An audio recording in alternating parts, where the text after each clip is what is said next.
আজ আপনাদের একটা ভৌতিক বাড়ির সম্পর্কে দেখাবো। একটু জোরে বলো। উত্তর 24 পরগনা জেলার আমটোনা গ্রামের। দেখুন, এটা প্রায় 100 বছর পুরানো। 100 বছর, বহু প্রজন্মের বাস ছিল এখানে। কত স্মৃতি এই বাড়িতে। ভৌতিক কেন সেটা বলো, গল্পটা। কারণ হচ্ছে, এটা হচ্ছে আমার বাবার মামা দাদুর বাড়ি। এখানে কোনো ঘটনা কি আছে, পুরানো কোনো ঘটনা, ভৌতিক ঘটনা? এখানে একটা ভৌতিক ঘটনা আছে। এখানে আমার বাবা আর আমার পিসি দুজনে উপরে একটা চিলেকোঠার ঘর আছে, ওখানে পড়াশুনো করছিল। তখন ক্লাস 10-এ পড়ে আমার বাবা। পড়তে পড়তে হঠাৎ করে পিসি কেমন অন্যরকম আচরণ শুরু করে। তারপরে আমার দাদু সেখানে যায়। দাদু গিয়ে বলে, কি হয়েছে মা, তোমার কি হয়েছে, তুমি এমন করছো কেন? তারপরে দাদু তখন হঠাৎ করে বলে ওঠে যে, তুই আমাকে চিনতে পারছিস না, আমি তোর শাশুড়ি মা।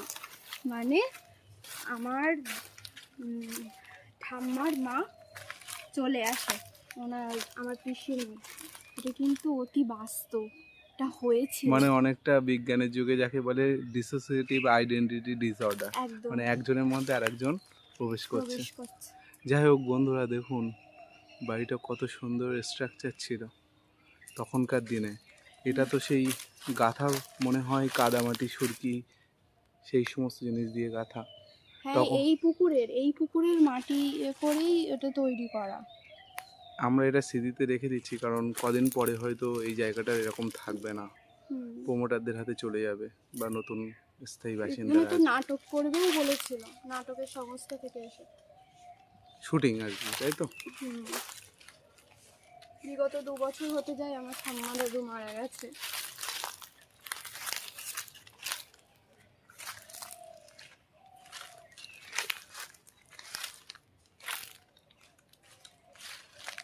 ঠিক আছে, আমাদের স্মৃতিতেও থেকে গেল আর আপনাদের স্মৃতিতেও রেখে গেল। হ্যাঁ, এখান থেকে 3 বছর আগেও তোমরা এখানে থাকতে, কিন্তু এখন পুরোপুরি ভূতুরে বাড়িতে পরিণত। এখানে থাকা এখন ওই অসম্ভব। উপরে চিলেকোঠা দেখা যাচ্ছে, যাওয়া যাবে না, যখন তখন ভেঙে পড়তে পারে। ঠিক আছে, বাই।